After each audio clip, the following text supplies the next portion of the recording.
আল্লাহ পাক রব্বুল আলামিন বলেন, ইয়া রাসূলুল্লাহ, ইয়া হাবিবাল্লাহ, যদি তোমরা তাকে সাহায্য করো বা না করো, ইল্লা তানসুরুহ ফাকাদ নাসারাহুল্লাহ, দুনিয়ার মানুষ নবীকে তোমরা সাহায্য করো বা না করো, ফাকাদ অবশ্যই নাসারাহুল্লাহ,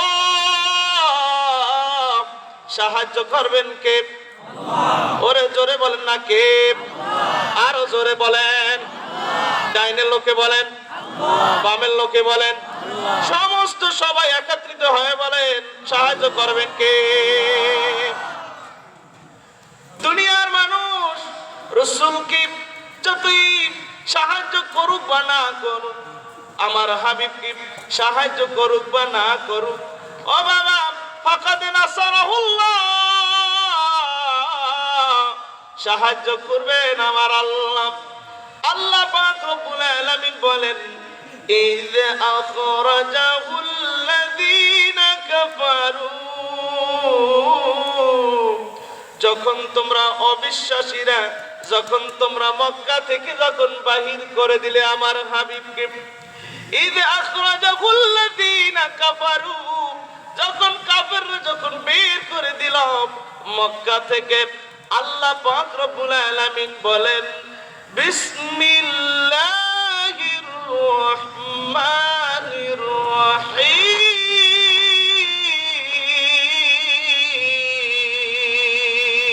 আল্লাহু আকবার বলেন, আল্লাহু আকবার। আরেকটু জোরে। ইন্নাল্লাযীনা আজরামু কানু মিনাল্লাযীনা আমানু ইয়াদহাকুন।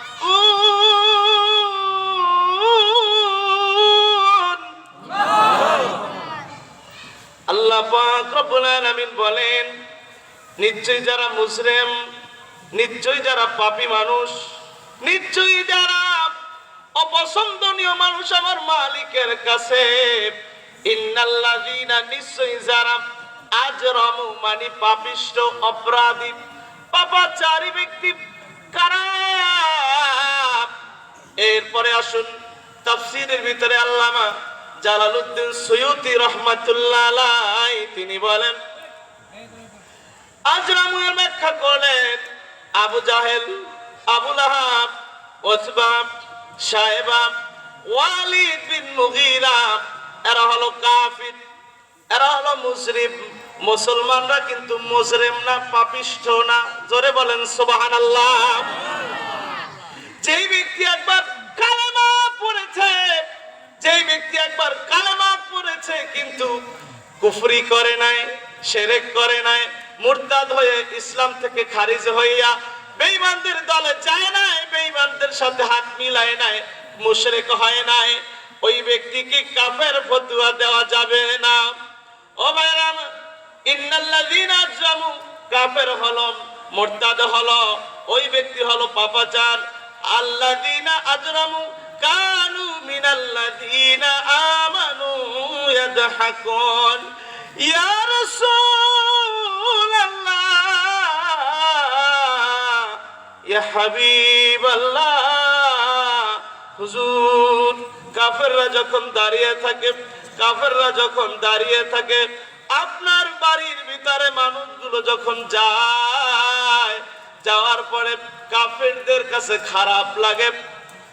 মিনাল্লাযীনা আমানু ইয়াদহাকুন, আপনার কাছে যে আপনার হাতে হাত দিয়ে কালেমা পড়ে ইসলাম গ্রহণ করে, ইয়াদহাকুন, ওই বেঈমান, ওই মুনাফিক, ওই কাফের রাস্তায় দাঁড়াইয়া দাঁড়াইয়া আপনার হাসতে থাকে, শুধু হাসে না, ওয়াইদা মাররু বিহিম ইয়াতাগামাজুন, শুধু হাসে না, তারা বুরুটাকে ভাঁজ করে, বুরুটাকে কিঞ্চিত করে, বুরুটাকে বাঁকা করে মানুষদেরকে আপনার হেয় প্রতিপন্ন শব্দ উচ্চারণ করে।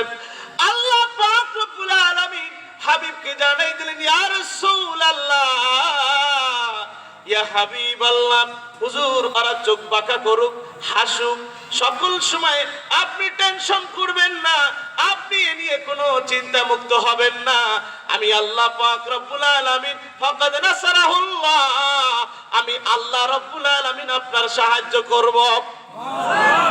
আর একটু জোরে বলেন, একটু জিকির করেন লা ইলাহা ইল্লাল্লাহ, আর জোরে লা ইলাহা ইল্লাল্লাহ।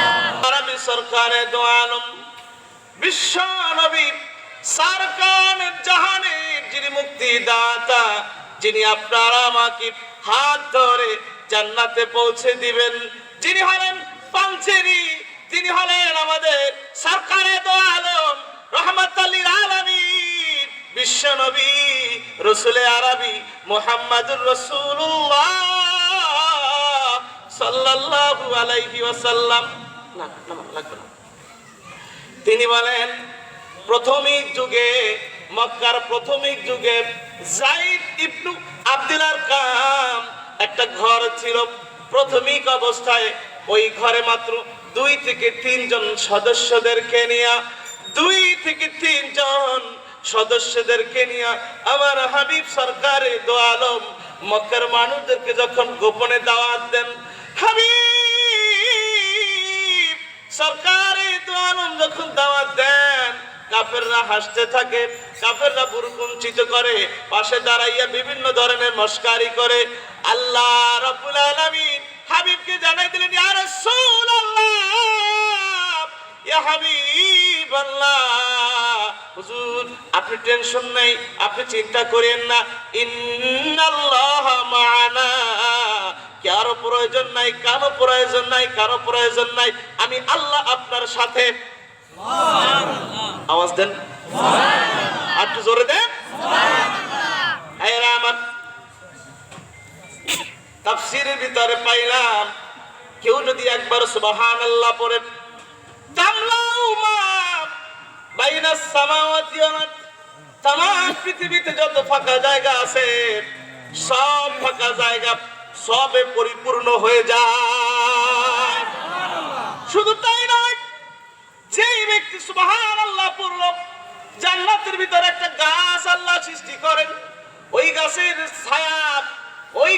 ছায়াটা এত বিশাল হয়, ইসলামের প্রাথমিক যুগের যোদ্ধা যারা ছিলেন তারা যদি ওই ছায়ার নিচে দৌড়ায়, তারপরে ওই ছায়া ঘোড়া নিয়ে দৌড়ালে শেষ হবে না। জোরে বলেন সুবহানাল্লাহ।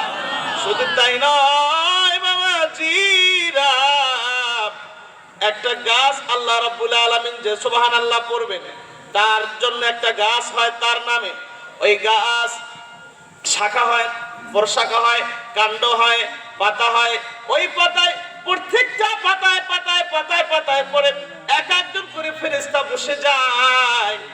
এরপরে ইসরাফিল সিংহায় বাঁশি বাজারা পর্যন্ত যত সওয়াব হবে, ইসরাফিল সিংহায় যেই দিন ফুৎকার দিবে যত সওয়াব হবে, ওই সব আপনার আমার আমলনামায় দান করে দিবেন সুবহানাল্লাহ। যে বলবেন তার আমলনামায় দান করবেন, যে বলবেন না কৃপণতা করবেন তার নামে একটা গাছ হবে না। জোরে জোরে বলেন সুবহানাল্লাহ। নারে তাকবীর, আল কোরআনের আলো, আল হাদিসের আলো, নারে তাকবীর। আমার ভাইরা, আমার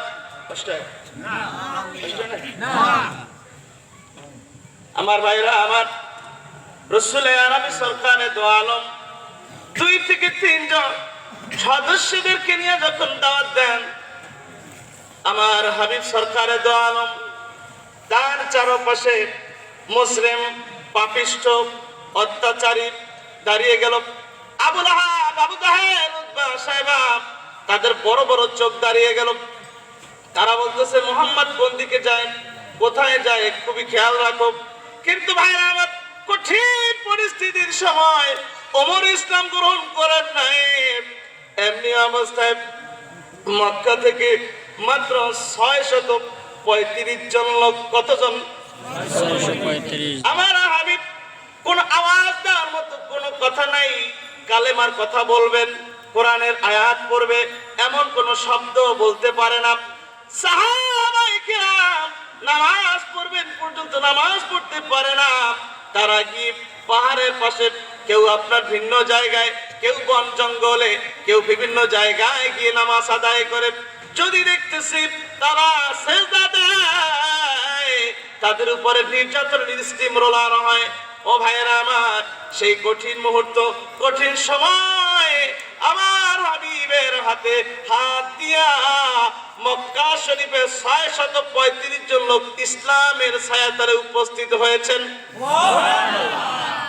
ও বাবা জিরামার, কঠিন সময় মদিনা মুনাওয়ারায় শুনতে পাইলেন মক্কায় একজন মানুষ আসছে, যার চেহারাটা এত সুন্দর, চেহারার দিকে তাকাইলে তার হৃদয়টা শান্ত হয়ে যায়। জোরে বলে সুবহানাল্লাহ। আবু হুরায়রা রাদিয়াল্লাহু তাআলা বলেন, ইয়া রাসূলুল্লাহ, ইয়া হাবিবাল্লাহ, হুজুর হুজুর, ইয়া রাসূলুল্লাহ, যখন আমি আপনার দিকে তাকাই আর পূর্ণিমার চাঁদের দিকে তাকাই, হুজুর আপনার চেহারাটা আর পূর্ণিমার চেহারার কাছে আপনার চেহারাটা পূর্ণিমার চেহারার চাইতে বেশি উজ্জ্বল দেখা যায়। আবু হুরায়রা রাদিয়াল্লাহু তাআলা বললেন, হুজুর আমি যদি আপনার দিকে তাকাই আর ওই চন্দ্রের দিকে তাকাই, আমার মন বলতেছে হুজুর চন্দ্রের চাইতে আপনার চেহারা উজ্জ্বল। আরো জোরে বলেন মদিনা মুনাওয়ারা আমার হাবিব সরকারে দো আলম হায়াতুন নবী নূরে মুজাসসাম তিনি বসা। এমনি অবস্থায় একজন আসামি অপরাধী তিনি এসে বললেন, ইন্না রাসূলা লা নূরুন, ইন্না রাসূলা লা নূরুন, ইন্না রাসূলা লা নূরুন ইস্তাজাউ বিহি মুহাম্মাদুন ফি সুয়ুফিল হাদ। আমার হাবিবকে বললেন, ইয়া রাসূলুল্লাহ, হুজুর আপনি আলো, আপনি নূর, আপনি আলো। ইন্না রাসূলা লা নূরুন, নিশ্চয় নিশ্চয় আপনি আলো, আপনি নূর। ইস্তাজাউ বিহি, হুজুর আপনার কাছে বসলে মানুষগুলো উপকৃত হয়। সুবহানাল্লাহ। আমরা এই আলোর ভিতরে বসেছি, আপনি আমাকে দেখছেন, আমি আপনাদেরকে দেখছি, আপনি পড়তে পারতেছেন আর একজন আপনার দেখে পড়তে পারতেছে, এটা উপকার হয় কি হয় না লাইটের দ্বারা। কিন্তু আমার হাবিব সরকারে দো আলম রাসূলে আরবি মুহাম্মদুর রাসূলুল্লাহ সাল্লাল্লাহু আলাইহি ওয়াসাল্লাম কি কাফের আসামি বললেন, ইয়া রাসূলুল্লাহ, হুজুর আপনি আলো, আপনি নূর, ইস্তাজাউ বিহি, হুজুর আপনার দ্বারা মানুষ উপকৃত হয়, আপনার দ্বারা মানুষ উপকার পায়, আপনার দ্বারা মানুষের জান্নাতি মানুষ হয়ে যায়। ইয়া রাসূলুল্লাহ, কিন্তু হুজুর ইন্না রাসূলা লা নূরুন ইস্তাজাউ বিহি মুহাম্মাদুন ফি সুয়ুফিল হাদ। হুজুর আপনার দ্বারা উপকৃত হয় বটে, কিন্তু আপনি হইলেন হিন্দ স্থানের তরবারি। আমার নবী বললেন, ও আসামি তুমি আমাকে যা বলেছো আপত্তি করি নাই, আমি হিন্দ স্থানের তরবারি নই, আমি হইলাম ফি সুয়ুফিল্লাহ। জোরে জোরে বলেন সুবহানাল্লাহ। আমি হইলাম আল্লাহ পাকের তরবারি, আমি মারতে আসি নাই, আমি কাটতে আসি নাই, আমি এসেছি মানুষদেরকে কোরআনের সাথে মানুষদেরকে মিলানোর জন্য। জোরে জোরে বলেন সুবহানাল্লাহ। ভাইরা আমার, মদিনা শরীফ থেকে 2 জন নয় 200 ব্যক্তি শুনতে পাইলেন আল্লাহ নবী আসছেন, আল্লাহ নবী মদিনায় আসছেন, মানুষদেরকে দাওয়াত দেন। তারপর মদিনা মুনাওয়ারা থেকে গোপনে, কঠিন গোপনে গোপনে 200 ব্যক্তি আসিয়া বললেন, ইয়া রাসূলুল্লাহ, ইয়া হাবিবাল্লাহ, হুজুর আপনি একজন ভালো মানুষ, আমরা মদিনায় বসে শুনেছি। ইয়া রাসূলুল্লাহ, ইয়া হাবিবাল্লাহ, হুজুর আজকে আপনি এমন একজন জায়গায় আছেন, মক্কার মানুষ আপনাকে মানুষগুলো টিকতে দিবে না, মক্কায় থাকতে দিবে না, মক্কায় আপনার উপরে পড়বে কঠিন নির্যাতন। ইয়া রাসূলুল্লাহ, ইয়া হাবিবাল্লাহ, হুজুর সেই কঠিন সময় আল্লাহ যদি হুকুম করে আপনাকে আমরা মদিনাবাসী মদিনায় দাওয়াত দিয়ে গেলাম। বাবাজিরা আমার, মদিনায় 200 ব্যক্তি এসে কালেমা পড়ে দাওয়াত দিয়ে যায়। দাওয়াত দিয়ে যাওয়ার পরে আল্লাহর নবী মুস্কি এসে দিয়ে বললেন, ও আমার সাহাবীরা, তোমরা যাও যাও যাও, তোমাদের সাথে হয়তো আল্লাহ তোমাদের সাথে মদিনা মুনাওয়ারায় দেখা করবেন। জোরে বলেন সুবহানাল্লাহ। বাবাজিরা আমার, আল্লাহ পাক রব্বুল আলামিন বিশ্ব নবী সরকারে দো আলম, ওই সময় কঠিন মুহূর্ত, 635 জন লোক মদিনায়, 835 জন লোক কালেমা পড়ল। কিন্তু আমার নবীর হাতে হাত দিয়া কঠিন সময় যখন ইসলাম গ্রহণ করেছিলেন হযরত সুমাইয়া, হযরত বেলাল, হযরত আম্মার, এইভাবে কিছু কিছু সাহাবীদের উপরে, গরীব সাহাবীদের উপরে নির্যাতন। ও ভাইরা আমার, কঠিন সময়ে আমার নবীজি শিয়াবে আবু তালিবে আমার নবীজিকে জেলখানায় রাখা হলো। 3 দিন হয়ে গেল আমার নবীজি জেলখানায় আটকানো হলো। আটকানোর পর নবীজির উপরে খাবার বন্ধ করে দিল। নবীজির খাবার বন্ধ, সাহাবীদের খাবার বন্ধ। ওই কাফেররা ডাক দিয়ে মক্কার মানুষদেরকে বললেন, ও মক্কার মানুষেরা, দোকানদাররা, পানি বন্ধ করে দাও, খাবার বন্ধ করে দাও, কোনো খাবার দিবে না। যদি খাবার দেওয়া হয়, খাবারের সাথে তোমরা এই বালুকণা মিশিয়ে দিবা, মুহাম্মদ যাতে করে কোনো খাবার না খেতে পারে। কিন্তু আল্লাহর হাবিব সরকারে দো আলম, তাকে যখন আটকিয়ে রাখা হলো, বাবাজিরা আমার, রসুলে আরবি শুকাইয়া শুকাইয়া কাটা হয়ে গেলেন। হিসাম একজন ব্যক্তি এসে বলেন, ইয়া রাসূলুল্লাহ, ইয়া হাবিবাল্লাহ, হুজুর আপনি আমাকে অনুমতি দেন, আমি আপনাকে আজকে বের করে আপনাকে আমি মক্কা শরীফে আপনি আসরের নামাজ পড়ার ব্যবস্থা করে দিব। সুবহানাল্লাহ। আর একটু জোরে বলেন, আর জোরে বলেন। সাহাবায়ে কেরাম, কেউ গাছের পাতা খায়, কেউ পানি খায় না, পানি নাই, পানি বন্ধ করে দিয়েছে। দোকানদারকে বলে দিল, দোকানদাররা, ও মক্কার দোকানদাররা, কোনো খাবার দিবে না, খেজুর দিবে না, কোনো কিছুই দিবে না। সাহাবায়ে কেরাম ওই সময় ছাগলের বিচির মতো পায়খানা করত। ও ভাইরা, সেই ইসলামটা কত কঠিন, কত না কঠিন, কত না কষ্ট করেছে সাহাবায়ে কেরাম। হযরতে বেলাল রাদিয়াল্লাহু তাআলা উপর নির্যাতন আপনারা জানেন। হযরতে আবু বকরের উপরে এক পর্যায়ে নির্যাতন। হযরতে সুমাইয়া রাদিয়াল্লাহু তাআলা আনহা, ও আমার মা বোনেরা, আপনারা ভালো করে শুনুন।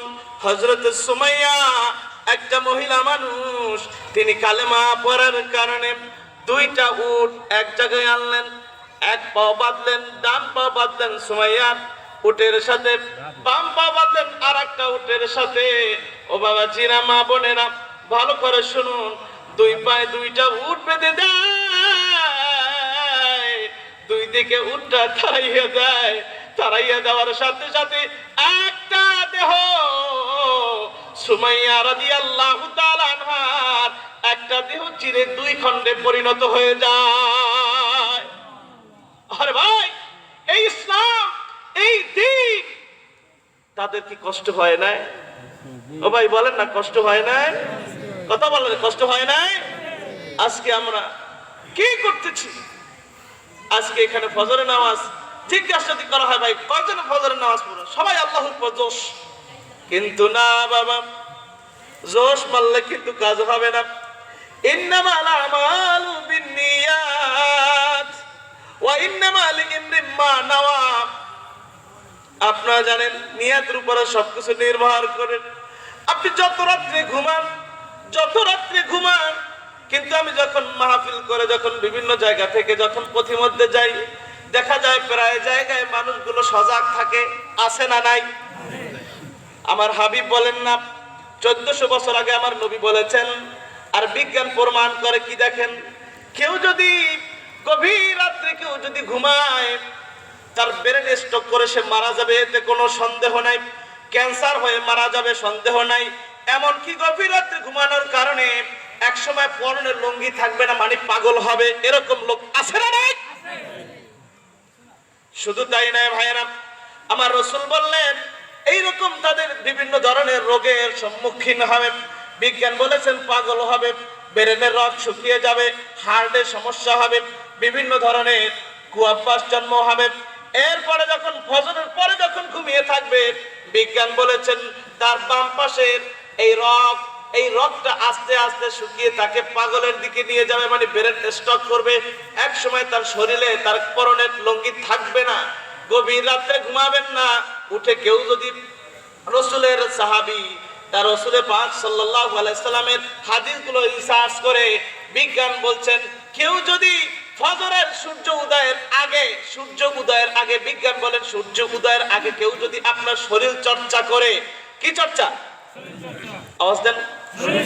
শরীর চর্চা করে, বিজ্ঞান বলছেন ওই ব্যক্তি যতদিন জীবিত থাকবে ততদিন সে স্ট্রোক বলেন, ততদিন সে আপনার পাগল বলেন, ততদিন সে হার্টের রোগী হয়, অতিরিক্ত রক্তচাপ হয়ে কিয়ামত পর্যন্ত যদি বেঁচে থাকে এইগুলা তার হবে, বলেন না হবে না।